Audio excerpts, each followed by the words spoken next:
Hello बच्चों, आज अपन lesson number 12 प्रमुख प्राकृतिक संसाधन इसके बारे में अपन अध्ययन करेंगे। तो सबसे पहले अपन देखते हैं प्राकृतिक संसाधन क्या होते हैं। तो प्राकृतिक संसाधन वो होते हैं जो मनुष्य है अपने जीवन यापन करने के लिए या आजीविका चलाने के लिए काफी वर्षों से मानी बहुत पुराने समय से इनका यूज करता आ रहा है, वह सभी प्राकृतिक संसाधन कहलाते हैं। जो क्या नाम प्राकृतिक रूप से या कृत्रिम रूप से माने प्रत्यक्ष व अप्रत्यक्ष रूप से इसका यूज करता आ रहा है। जैसे एग्जाम्पल के रूप में देखें, वायु है, पानी है, खनिज है, ये जितने भी हैं सब क्या है प्राकृतिक संसाधन कहलाते हैं। तो इनमें सबसे पहले अपन देखते हैं संसाधन क्या होता है। संसाधन के बारे में अपन पढ़ते हैं। माने मनुष्य के द्वारा प्रत्यक्ष व अप्रत्यक्ष रूप से जो वस्तुएं उपयोग में आने वाली है उन प्रत्येक वस्तु को अपन क्या कहते हैं, संसाधन कहते हैं। माने मनुष्य अपनी आजीविका चलाने के लिए या जीवन यापन करने के लिए प्रत्यक्ष व अप्रत्यक्ष रूप से जिन वस्तुओं का या जिन संसाधनों का यूज करता आ रहा है वही क्या कहलाते हैं, संसाधन कहलाते हैं। जैसे एग्जाम्पल के रूप में देखें, लकड़ी क्या एक प्रत्यक्ष रूप से संसाधन है, हवा एक अप्रत्यक्ष रूप से अपन यूज में ले रहे हैं। दूसरी होती है, अब अपना टॉपिक है प्राकृतिक संसाधन, नेचुरल सोर्स। तो प्राकृतिक संसाधन क्या होते हैं उसके बारे में देखते हैं। प्राकृतिक संसाधन होता है प्रकृति में विद्यमान जिन संसाधनों को हम बिना किसी बदलाव के प्रयोग में लेते हैं उन्हें हम प्राकृतिक संसाधन कहते हैं। मानी प्रकृति में जो भी वस्तुएं या संसाधन मौजूद है जो भी संसाधन मौजूद है उन मौजूद संसाधनों में बिना परिवर्तन किए हुए ऐसा का ऐसा अपन यूज में ले लेते हैं, उसी को अपन बोलते हैं प्राकृतिक संसाधन। माने बिना किसी चेंज किए हुए। जैसे सूर्य का प्रकाश आ रहा है उसको अपने ग्रहण कर लिया, सूर्य का प्रकाश है, पानी है, हवा है, खनिज है, यह सारे क्या कहलाते हैं, प्राकृतिक संसाधन कहलाते हैं। अर्थात जिसमें बिना परिवर्तन किए हुए ऐसे का ऐसा अपने यूज कर लिया वह सभी प्राकृतिक संसाधन कहलाते हैं। इसके बाद प्राकृतिक संसाधन है मुख्य रूप से 4 प्रकार के होते हैं। अब उन 4 प्रकार के उनके बारे में अपन को अध्ययन करना है। मेन 3 प्रकार के और चौथा एक नवीनीकरण है, वह भी इसी में आता है अपना। तो सबसे पहले अपन लेते हैं विकास व प्रयोग के आधार पर। प्रकार जो प्राकृतिक संसाधन है उसमें सबसे पहला टाइप है विकास व प्रयोग के आधार पर। मानी उसका विकास किस प्रकार हुआ और उसका अपन यूज किस प्रकार करें उसके आधार पर। तो पहला है वास्तविक संसाधन। अब इसमें भी 2 हैं, एक वास्तविक संसाधन है, एक दूसरा है संभाव्य संसाधन। तो सबसे पहले अपन देखते हैं वास्तविक संसाधन क्या कहलाता है। जैसे नाम से स्पष्ट हो रहा है जो रियल में क्या है, प्रेजेंट है, और जिसका अपन रियल में क्या करें, यूज करें। तो वे संसाधन जिसकी संरचना या मात्रा हमें पता है और जिसका उपयोग हम इस समय कर रहे हैं वे क्या कहलाएंगे, प्राकृतिक संसाधन कहलाएंगे। माने जिसकी क्वांटिटी मालूम है अपन को, कितनी मात्रा अभी प्रेजेंट है, उपस्थित है, जिसका अपन यूज कर रहे हैं, वह सारे क्या कहलाएंगे, प्राकृतिक संसाधन कहलाएंगे। जैसे एग्जांपल देखें, जर्मनी है, जर्मनी में कोयले की खाने हैं, तो उसमें कितना कोयला अभी हाल में प्रेजेंट है। अपने पश्चिमी भारत है, पश्चिमी भारत में जो तेल के कुएं हैं वो देख सकते हैं। अपने बाड़मेर है, बाड़मेर में खनिज है या पेट्रोलियम की जो खोज की गई है उसकी मात्रा देख सकते हैं। तो वो एक निश्चित मात्रा है और जिसका अपन यूज कर रहे हैं वह क्या है, प्राकृतिक संसाधन कहलाते हैं। इसके बाद में दूसरा आता है संभाव्य संसाधन। संभाव्य का मतलब जिसकी अभी मात्रा या संरचना अभी अपन को मालूम नहीं है, माने आने वाले भविष्य में उसकी मात्रा के बारे में अपन ज्ञात कर सकते हैं। माने वह संसाधन जिसकी निश्चित मात्रा या संख्या का पता हमें नहीं है, जिसका प्रयोग हम इस समय नहीं कर रहे हैं बल्कि आने वाले समय में हम इसका प्रयोग कर सकेंगे, वह क्या कहलाएंगे, संभाव्य संसाधन। संभाव्य का मतलब संभावना है अभी।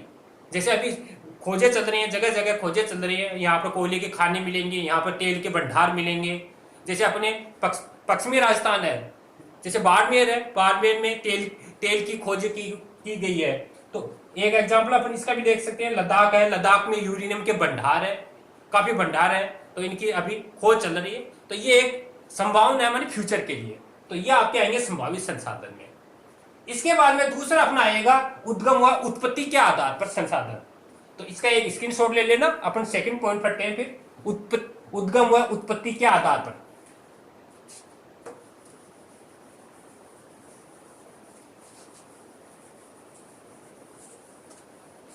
तो देखो, उद्गम व उत्पत्ति के आधार पर, सेकंड पॉइंट, उद्गम व उत्पत्ति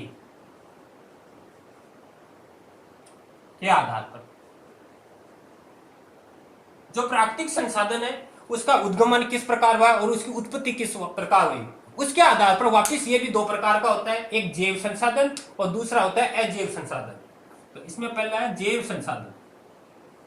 जैव संसाधन जैसे नाम से स्पष्ट हो रहा है, जैव मानी जीव जंतु या सजीव, जो सजीव या जीवित वस्तु है, सजीव या जीवित वस्तुओं से प्राप्त संसाधन क्या कहलाते हैं, जैव संसाधन कहलाते हैं। तो इसकी डेफिनेशन के रूप में लिखना, सजीव या जीवित, सजीव या जीवित जो भी वस्तुएं होती है, वस्तुओं से प्राप्त जो भी वस्तुएं, तो उनको अपने बोलते हैं जैव संसाधन। अब इसमें जैसे एग्जांपल देखें, एग्जांपल आएंगे अपने, जैसे पेड़ पौधे है, पेड़ पौधे, मनुष्य है, जीव जंतु है, ये सारे इसी के अंदर आएंगे। तो उद्गम या उत्पत्ति के आधार पर, मानी ये संसाधन है, इनका विकास कहां से हुआ, कहां से इसकी उत्पत्ति हुई, उसके आधार पर है अपना पहला जैव। जैव का मतलब है सजीव या जो जीवित वस्तु है, उन वस्तुओं से उत्पत्ति हुई है, उसको अपन बोलेंगे जैव संसाधन। एग्जाम्पल पेड़ पौधे है, मनुष्य है, जीव जंतु है आदि। दूसरा आता है अपना अजैव संसाधन। अजैव संसाधन, तो जैसा नाम है वैसे, अजैव का मतलब जो निर्जीव वस्तुएं हैं, उन निर्जीव वस्तुओं से प्राप्त संसाधन, निर्जीव वस्तुओं से, जो भी निर्जीव वस्तुएं होती है, उन निर्जीव वस्तुओं से जो वस्तुएं अपन को मिलती है उसको बोलते हैं अजैव संसाधन। जैसे एग्जांपल पर देखें अपन, वायु है, वायु, मृदा आदि है ना, दोनों, वायु है, मृदा है, प्रकाश, ये सब एक किसमें आएंगे, अजैव संसाधन के अंदर। तीसरा आता है अपना भंडारण व वितरण के आधार पर। तीसरा अपन लेते हैं भंडारण व वितरण के आधार पर। भंडारण का मतलब है स्टोरेज, जैसे अपन जो भी संसाधन है उसका स्टोर किस प्रकार कर सकते हैं, उसका वितरण के डिस्ट्रीब्यूट किस प्रकार कर सकते हैं। तो भंडारण व वितरण के आधार पर अब संसाधन इसको देखना है। तो भंडारण व वितरण के आधार पर भी ये भी दो प्रकार का होता है। एक तो होता है सर्वव्यापक, पहला इसमें आता है सर्वव्यापक। सर्वव्यापक जैसा नाम है वैसा काम। सर्वव्यापक का मतलब वे संसाधन जो हर जगह उपस्थित होते हैं, माने कहीं कोई सी भी ऐसी जगह हो, माने कहीं अपने कहीं भी चले जाओ, देश के किसी भी कोने में चले जाओ, वहीं पर आपको मिल जाती है। माने वे संसाधन जो अपन को हर जगह उपस्थित होती है वह सर्वव्यापक संसाधन कहलाते हैं। माने हर जगह आसानी से उपस्थित होती है। मानी वे संसाधन जो हर जगह आसानी से उपस्थित होती है या मिल जाती है, वह अपन को क्या कहलाते हैं, जैव क्या ना सर्वव्यापक संसाधन कहलाते हैं। माने आसानी से अपन को मिल जाती है। जैसे एग्जांपल देखिए अपन, एग्जांपल के रूप में वायु है, प्रकाश है, यह अपनी क्या है, जैव संसाधन के रूप में आएंगे। मानी वायु है, कहीं भी चले जाओ अपन को वहां मिल जाएगी, प्रकाश है, प्रकाश वहीं मिल जाएगा। तो ये दूसरा आता है सर्वव्यापक के अंदर। दूसरा इसका टॉपिक है स्थानिक। दूसरा संसाधन होता है स्थानिक। जैसा नाम है वैसा काम। मानी स्थानिक का मतलब है मानी ऐसे संसाधन जो एक निश्चित स्थान पर ही उपलब्ध रहते हैं, हर जगह उपस्थित नहीं होते हैं, वो आपको क्या कहलाते हैं, स्थानिक। मानी एक निश्चित स्थान पर उपलब्ध रहते हैं, उसको अपन स्थानिक संसाधन कहलाते हैं। जैसे खेत अपने झुंझुनू है, झुंझुनू में खेतड़ी है, खेतड़ी में एक तांबे की खान है, तांबा, तो वो तांबा है केवल वहां खेतड़ी में मिलता है, दूसरी जगह उपलब्ध नहीं है। जैसे सांबर है, सांबर में अपने नमक मिलता है, तो नमक, तो ये जो क्या फिक्स है, ये अब एक निश्चित स्थान है, उसी निश्चित स्थान पर अपन को उपलब्ध होते हैं, इसलिए इसको बोलते हैं स्थानिक संसाधन कहलाते हैं। चौथा अपना टाइप आता है, चौथा आता है नवीकरणीयता के आधार पर।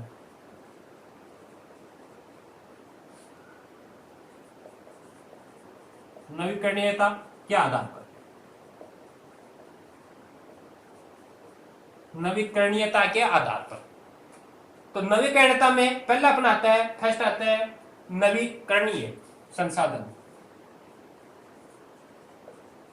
नवीकरणीय संसाधन,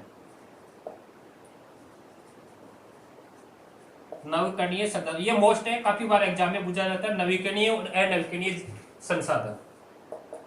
क्वेश्चन इसी में आता है, नवीकरणीय संसाधन किसे कहते हैं और अनवीकरणीय संसाधन किसे कहते हैं।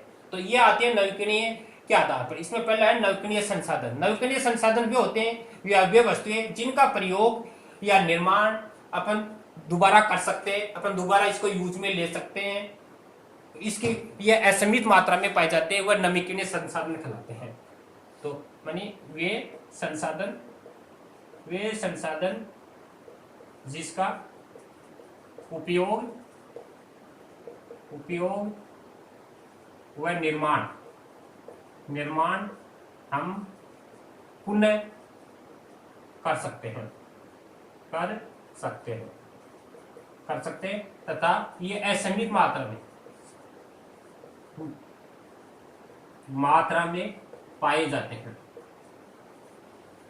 तो इसमें नवीकरण में यह ध्यान रखना है कि मान वे संसाधन है जिसका यूज है अपन बार बार कर सकते हैं, पुनः उपयोग कर सकते हैं, दोबारा इसका निर्माण कर सकते हैं, और इसके जो भंडार है वह असीमित मात्रा में पाए जाते हैं। काफी भंडार है इसका, अपन तो मनुष्य अपनी पूर्ति के लिए इसको बार बार अपने यूज में ले सकते हैं। वह अपने सारे संसाधन किस में आएंगे? नवीकरणीय संसाधन में। इसका एग्जाम्पल देखिए, एग्जाम्पल आता है सोलर एनर्जी, सौर ऊर्जा, पवन ऊर्जा, ये सब इसी के एग्जाम्पल है ना, सौर ऊर्जा, पवन ऊर्जा, नवीनीकरण के। इसके बाद में दूसरा आता है अनवीनीकरण संसाधन।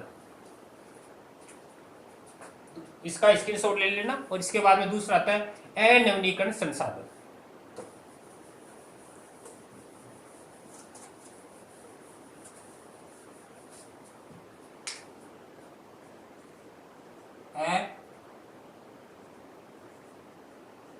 अनवीनीकरण संसाधन।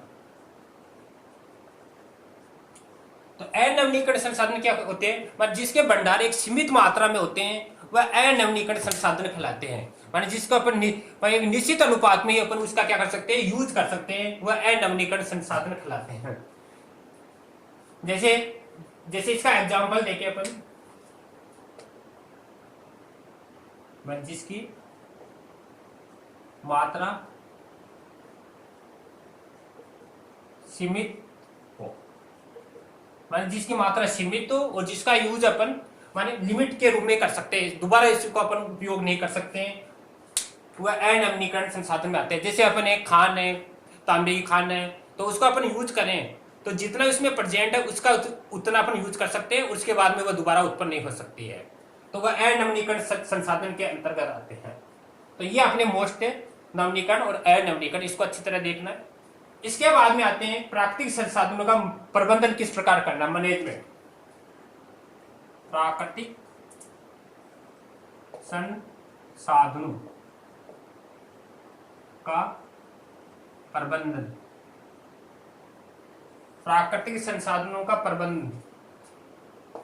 तो इसके बाद में अपन को देखना है जो भी प्राकृतिक संसाधन है उसका अपन प्रबंधन किस प्रकार कर सकते हैं, मैनेजमेंट किस प्रकार कर सकते हैं, माने उसका रखरखाव किस प्रकार कर सकते हैं, ताकि जो मनुष्य है, मनुष्य के जीवन यापन करने के लिए काफी लंबे समय तक आने वाली पीढ़ी है वो भी इसका यूज कर सकते हैं। अगर इसका अपन अनिश्चित मात्रा में इसका बार बार अपन दहन करते रहेंगे असीमित मात्रा में, तो प्राकृतिक संसाधन तो क्या है लिमिट निश्चित मात्रा में, तो इसका अपन आवश्यकता से ज्यादा यूज करेंगे तो ये थोड़े समय में इसकी मात्रा नष्ट हो जाएगी और आने वाली पीढ़ियों के लिए उपस्थित नहीं रहेंगे। तो इसके लिए अपन को क्या करना है, इसका मैनेजमेंट करना है, प्रबंधन करना है, ताकि आने वाली पीढ़ियां हैं उनके लिए भी ये संसाधन उचित मात्रा में उपस्थित रहे, अर्थात वो भी इसका यूज कर सके। तो इसके लिए अपन तीन तकनीक अपनाते हैं। पहली है अपनी न्याय संगत, न्याय संगत उपयोग व संरक्षण,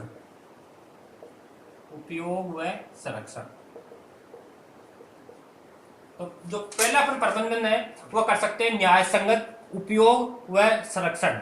न्याय संगत उपयोग व संरक्षण है, इसके अंदर अपन क्या कर सकते हैं, जो भी प्राकृतिक संसाधन है उसका उपयोग नीतिगत, योजनाबद्ध व कर्मबद्ध तरीके से इसका उपयोग करें, और जिससे अधिक दिनों तक इसका अपन को लाभ मिल सके और असीमित मात्रा में इसको अपन यूज कर सके। मतलब जो भी प्राकृतिक संसाधन है उसका नीति संगत, क्रमबद्ध और योजनापूर्ण तरीके से इसका अपन को उपयोग करें, तो जो भी प्राकृतिक संसाधन है उसका अपन संरक्षण कर सकते हैं, कंजर्वेट कर सकते हैं, और जिससे अपन असीमित मात्रा माने काफी लंबे समय तक इसका उपयोग कर सकते हैं। तो पहला तो यह। दूसरा अपना है संसाधनों के संरक्षण की आवश्यकता, संसाधनों के संरक्षण की आवश्यकता। तो दूसरा है संसाधनों के संरक्षण की आवश्यकता। तो इसमें क्या करना है, मानव के अस्तित्व व प्रकृति के लिए प्राकृतिक संसाधनों का क्या करना चाहिए, संरक्षण करना चाहिए। जो भी मनुष्य की प्रगति, मनुष्य की अस्तित्व एवं प्रकृति के लिए प्राकृतिक संसाधनों का क्या करना चाहिए, संरक्षण करना चाहिए। तो इससे भी इसका मैनेजमेंट किया जा सकता है। तीसरा है अपने संसाधनों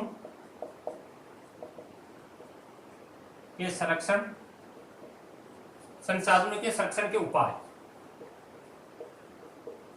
तो तीसरा जो भी संसाधन है उनका संरक्षण करना चाहिए और उसका उपाय करना चाहिए। वह कैसे करना चाहिए, वह अपनी जो सरकारी है वह गैर सरकारी जो संस्था है, सरकारी व गैर सरकारी संस्था है, उन संस्थाओं का पूर्ण रूप से अपन को क्या करना चाहिए, सरकारी और गैर सरकारी जो संस्था है उनका पूर्ण रूप से अपन को सहयोग करना चाहिए। और सहयोग करने से क्या होगा, प्राकृतिक संसाधनों का संरक्षण हो जाएगा अथवा उपाय हो जाएगा। तो इस तरह अपन प्राकृतिक संसाधनों का प्रबंधन या मैनेजमेंट कर सकते हैं। इसके बाद में अपना नेक्स्ट टॉपिक पढ़ते हैं अपन वन संरक्षण एवं प्रबंधन। तो ये तो थे अपने प्राकृतिक जो संसाधन थे उनका संरक्षण किस प्रकार कर सकते हैं, प्रबंधन किस प्रकार कर सकते हैं। अगला पॉइंट आता है वन संरक्षण एवं प्रबंधन। वन संरक्षण व प्रबंधन। वनों का संरक्षण किस प्रकार कर सकते हैं और उनका मैनेजमेंट किस प्रकार कर सकते हैं।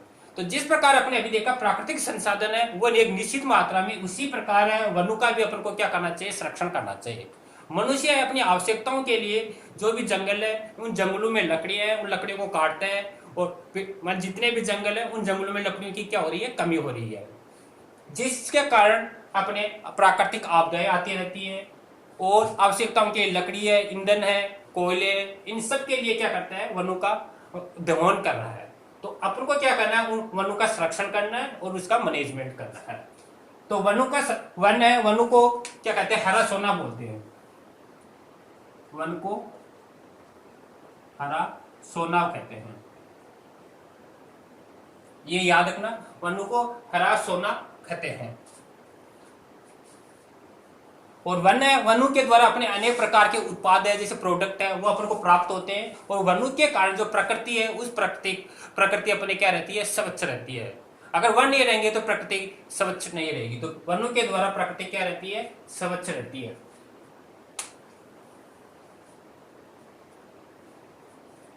अब वन है, वनों के अनुमूलन है, वनों के अनुमूलन के लिए खेती भी की जाती है, वो उसको अपन बोलते हैं झूम खेती। ये भी काफी इंपॉर्टेंट है, झूम खेती। ये क्या होती है, वन है, वनों के अनुमूलन के लिए जो झूम खेती की जाती है वह क्या होती है, इस पर आधारित क्वेश्चन पूछा जाता है आपसे, तो सुनो।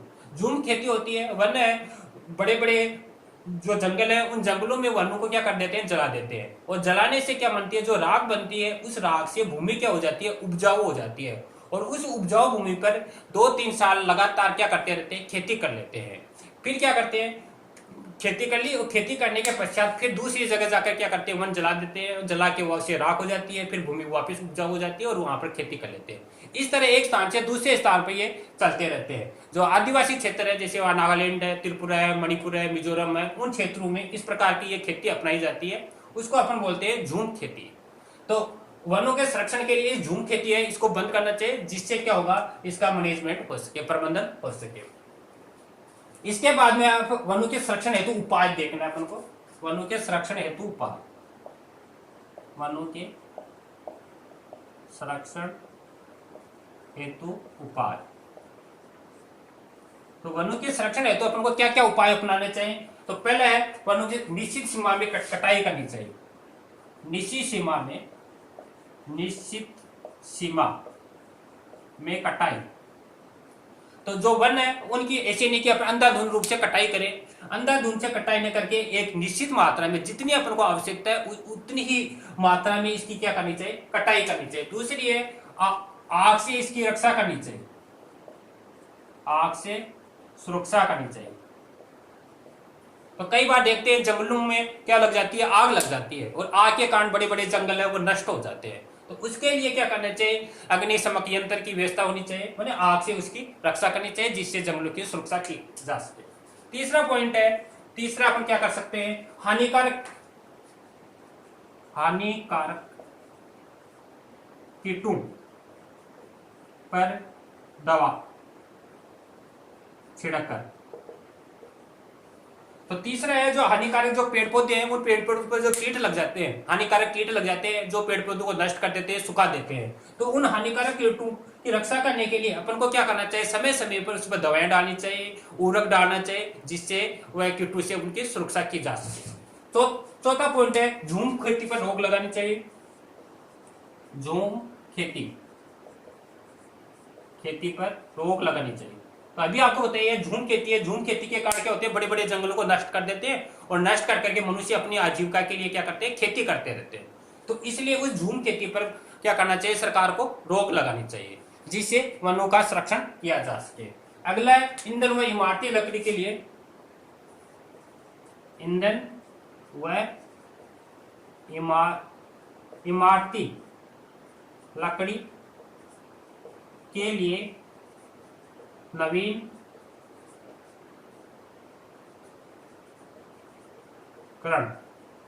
संसाधन अपनाने चाहिए। तो ईंधन के लिए जो मनुष्य अपनी आवश्यकताओं के लिए ईंधन की आवश्यकता होती है, इमारती लकड़ी है, जैसे दरवाजे बनाने में, फर्नीचर बनाने में। तो ईंधन व इमारती लकड़ी के लिए नवीनीकरण साधन है उनको अपनाना चाहिए, जैसे अपने लोहे की गेट है, एल्यूमिनियम के गेट है, ये गैस है, इनका यूज करना चाहिए, जिससे जंगलों का अपन संरक्षण कर सके। छठा पॉइंट आता है बांध योजनाओं। छठा है बांध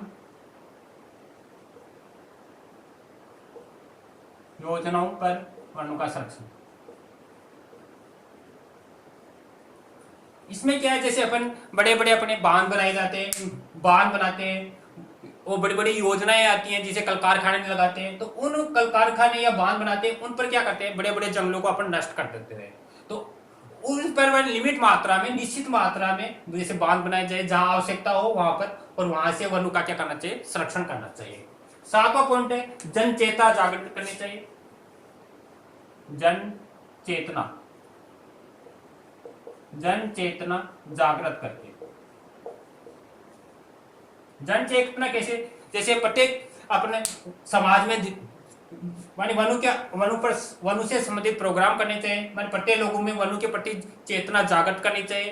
प्रत्येक मनुष्य को बोलना चाहिए कि पेड़ लगाना चाहिए। जैसे वनों के जागृत करने के लिए जैसे यहाँ पर था अमरता देवी अभ्यारण्य था, तो वह भी वनों पर आधारित है।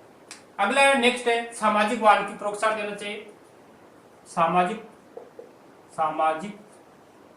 वन की योजना को प्रोत्साहन।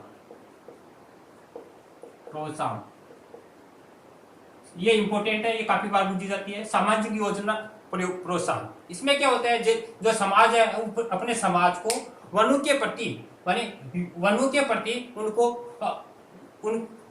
प्रति उनको नई नई योजनाएं उनके बारे में प्रोत्साहित करना चाहिए, और सामाजिक योजनाएं इस प्रोत्साहन है, इसके बारे में ये भी 3 भागों में। पहले कृषि वानिकी,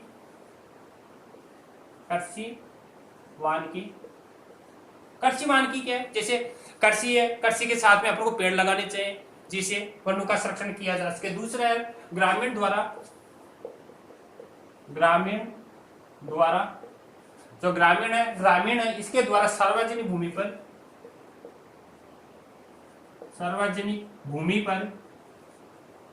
पर वन लगाने चाहिए। तीसरा है जैसे सड़क, अस्पताल आदि के किनारे पेड़ लगाने चाहिए। और सामाजिक वानिकी योजना के अंदर है मैं समाज को ज्यादा से ज्यादा पेड़ों के प्रति जागृत करना चाहिए। जैसे कृषि वानिकी है, कृषि के साथ में पेड़ पौधे लगाने चाहिए। ग्रामीण द्वारा सार्वजनिक भूमि पर जो भूमि ऐसी पड़ी है जंगल के रूप में, उसमें ज्यादा से ज्यादा पेड़ लगाने चाहिए। सड़क है, सड़क के किनारे अस्पताल है आदि जो सार्वजनिक केंद्र है उन पर अपन को ज्यादा से ज्यादा पेड़ लगाना चाहिए जिससे सामाजिक वानिकी योजना को प्रोत्साहन मिल सके और पेड़ों का क्या हो सके, संरक्षण हो सके। और लास्ट में वन संरक्षण, लास्ट में 9वां पॉइंट है वन संरक्षण हेतु नियम व कानून। तो ये भी काफी मोस्ट है, माने वनों का संरक्षण हेतु माने सरकार को काफी नियम बनाने चाहिए और जो नियम बनाती है, जो कानून बनाती है, उन कानूनों को लागू करना चाहिए, ज्यादा से ज्यादा से लागू करना चाहिए और जिससे अपन को लागू हो तो वनों का क्या हो सके, संरक्षण हो सके। इस तरह आज बच्चों अपने प्राकृतिक संसाधन है उसके बारे में अध्ययन किया। प्राकृतिक संसाधन क्या है, उसके पश्चात उसके टाइप देखे, प्राकृतिक संसाधन कितने प्रकार के होते हैं, और उसके बाद में वन है, वन का संरक्षण है, किस प्रकार उसका संरक्षण करना चाहिए और संरक्षण और उसका मैनेजमेंट करना चाहिए। तो इसके बारे में आज अपने अध्ययन किया। थैंक यू बच्चों।